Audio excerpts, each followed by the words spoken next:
So we're here with Justin Colletti of Sonicscoop. How are That's you, me. Justin? Pretty good, pretty good. My first AES in a while, I guess since 2019. It's nice to be back, seeing people face to face, shaking hands, all that stuff. So, Excellent. How many years have you been coming here? oh my goodness, the first AES I came to, I want to say, was somewhere around the year 2000. Let's see, when did I start college? It might have been 2001, 2002, and I've come every year since until they basically stopped doing them temporarily. Wow. But now the world's coming back, so it's been almost 20 years of AESs. I don't think I've ever missed one. Incredible. You're a veteran then.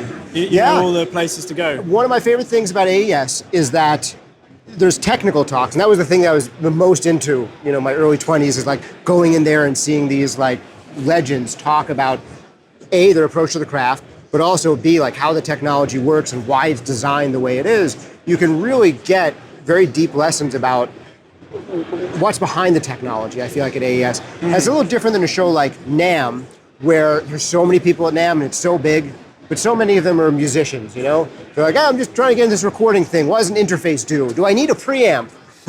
But here at AES, like there's a certain caliber of knowledge that you expect coming in, so you just have deeper conversations. Right. And although it's a smaller show, I feel like the depth of interaction and the kinds of people you meet is just its own level. So I've always been a fan of the show. Great. And who's here at the show this year, for example, that you're excited to see? Oh my goodness. I mean, I can't walk more than a few feet without getting, accosted by someone who I know. Yeah, we accosted you about 5 minutes ago. Yes, but it's not just people who know me from YouTube. It is, people I've been connected with even before that. It's a somewhat small industry once you're doing this professionally. Yeah. The brands that you interact with, the software companies that we deal with, the mic manufacturers, and it's like a few steps and you see someone if you've been, I guess, in the industry for a couple of decades, that's what happens. So to try to list any names, it would be difficult. I can say that one of the things I was excited to do is I got to moderate a panel for Audio Technica last night, which was a lot of fun, called The Art of Analog. We had some major producer engineers, Jimmy Douglas, Lanice Bent, Chris Mara of Welcome to 1979 Studios, and Jimmy Douglas, whenever I get to hear him talk, he's one of these people who's so comfortable with being himself. He's been in the industry, must be 50 years, making like relevant, top-selling records then and today. So those are the kinds of people you meet here. That's an adaptable guy, isn't it? That's an adaptable guy who's stayed within the industry for that long. Yeah, so many changes along the way. When he started, he was working on 8-track tape with like Led Zeppelin, Jimmy Page in the room splicing tape. And apparently, I learned last night in the solo to Black Dog, there's this one like rhythmic thing that happens in the solo that when people learn the solo to Black Dog by Led Zeppelin, they play this note that they think is there, and it isn't a note. It's a bad edit that Jimmy did. No way. Yes, and Jimmy Page said to him, "No, leave that in. Don't fix it. Sounds great. Keep it in." So he liked it, so it became part of the solo. And now he works, mixing primarily in the box with analog hardware around him. So to see someone over the course of 50 years just adapt to every new thing, and he doesn't miss working on analog because of how, there's a reason we've switched to digital. As much as we love analog, as much as there are benefits in workflow, he's really embraced new technology as well. That's great. And for you, in terms of Sonicscoop, like what's on the table, what's on the future, what kind of things are you working on? Honestly, hopefully more of the same, but bigger and more. The thing that we do is we try to help people who want to know more about audio and music production, how it's actually done by people who get good results in the field.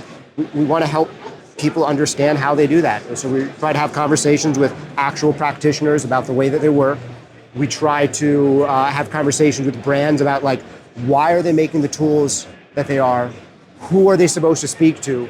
I want to be able to contextualize those two things for people. Mm-hmm. One, what are the best practices for people actually getting the results that they want to get?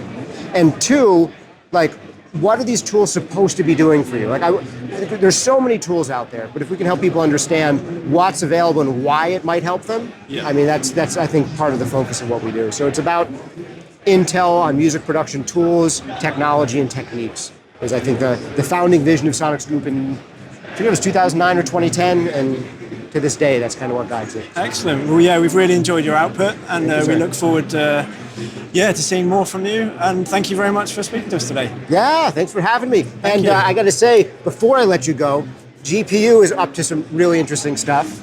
I'm excited. Well, first of all, it's great to have this untapped resource of the GPU in your computer. Absolutely. That you can actually, that you're not using at all when you're doing music production. Yeah. And we get to now use it while we're doing music production.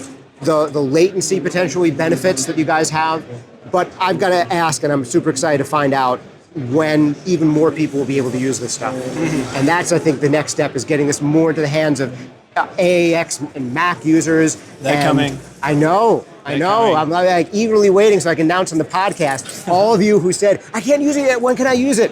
So stay tuned for the podcast. Check out the Sonicscoop podcast if you haven't, because when they tell me, I'm going to tell you. Yeah, you'll be the first to know. Thank you, man. I'm sorry to make your interview go extra long, but No thank you for taking worries, the time, man. Christopher. Thank you, man. It's great to meet you. Great to have you.